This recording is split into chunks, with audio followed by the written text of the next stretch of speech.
Hi everyone, I hope you enjoyed this wonderful Habit Day. Thanks to Sam for his kind invitation. I'm very glad and happy to support this first Habit Day with a great panel of speakers. So I have just a few minutes to talk to you about NFÉtudes and what we are doing in France. You know, I'm an associate professor of social psychology at the University of Lyon. So my background is Nicolas Fieulaine, is all those work we are doing in social psychology, on the motivation, on the social cognition, on the constructional level theory of psychological distance, for example. So we are trying to use all this theoretical background in a very, very rigorous way to make cutting edge science, not pop science or fake science, and to figure out how to use it in everyday life and to help some actors to solve some big issues. And we are trying to have a big impact on the life of many people. And I will take a few examples to show you what we are doing and the question we have and the issues we are facing when trying to use behavioral science and design to transform publication. The first example I would like to give you and to share with you is the story of a railway station in near Paris. When people have a strange habit, mainly men people, to go to urinate in the front of a wall in a corner, just in the front of the railway station. And as you can imagine, there is some toilets and some restrooms just 10 meters from this place when people and men urinate in the public space. And as you know, in Paris, but also in other cities in France and in other countries in Europe, but also in other countries in the world, public urination is a big issue. You can figure out why. Because people every morning go through the railway station to go to their work, they are tired, they are stressed, and so on. And the only things that they feel at their arrival on the station is, oh, I see that people urinate here. I feel myself bad, and I'm more stressed than I was, and I'm more angry than I was, and so on and so on. And there is big issue because people who work there smell urine, the urine everywhere. So you can imagine. So what can we do? One, what people do before we try to tackle this issue. They were putting signs everywhere. You know what?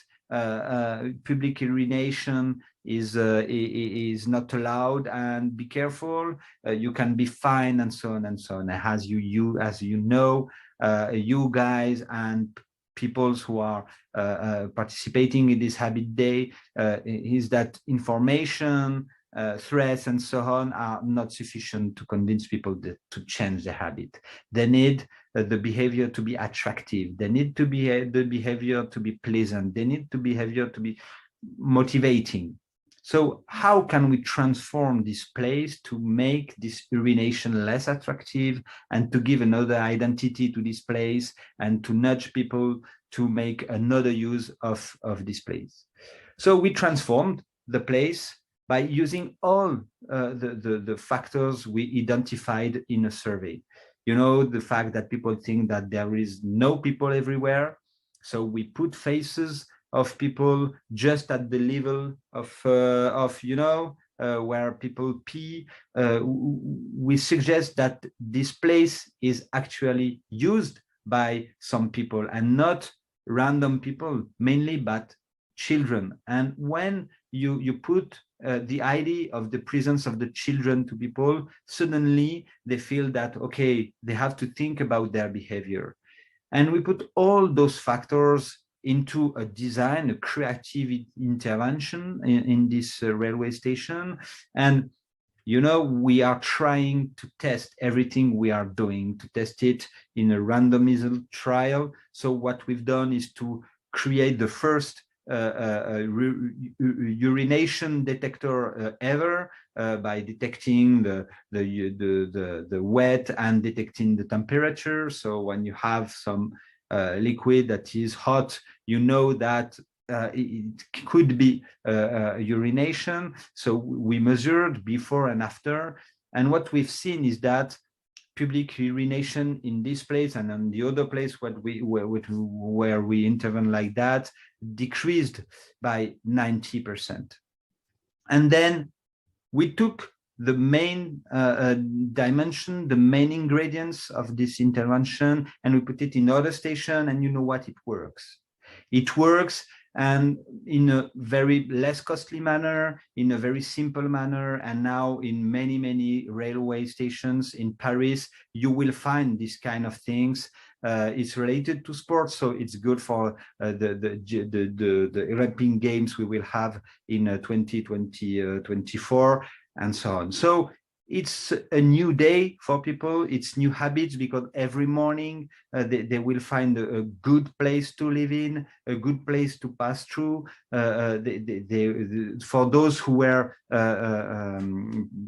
peeing here, they stopped and they go to the restroom, and perhaps they are a more positive relation with this everyday place, and so on and so on. So that's the work we are doing in France, on many issues, on many problems, like active design, how we can transform our everyday settings into with a design that nudge us to take the right habits. For example, to take the stairs rather than the escalators. So this intervention impacted 100,000 people since it was created. It increased by almost 300% the number of people who take the stairs rather than the escalators. On the right, you have this intervention in a subway to try to decrease the number of people who are blocking door when they are late. And we made many interventions in transport area and the transport domain, because it's a place where people are stressed, and it's a place where it's relatively easy to transform the environment. We also are trying to educate students in design schools to try to hack their immediate environment, to try to transform things, to make them more incitative, to make them more helpful, to have the right behavior, to wash their hands, to reduce the usage of single-use plastic, to take water rather than soda, to use the right way to reduce the water they use in the toilets, and so on and so on. And so they make many interventions.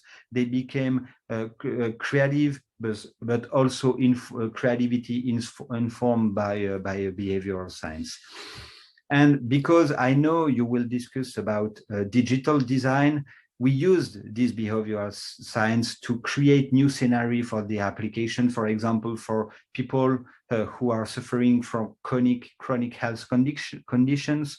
For example, how do you help people and parents and children to take their medication every night for a disease who is a bit shameful, who is a bit difficult to deal with, for example, bedwetting.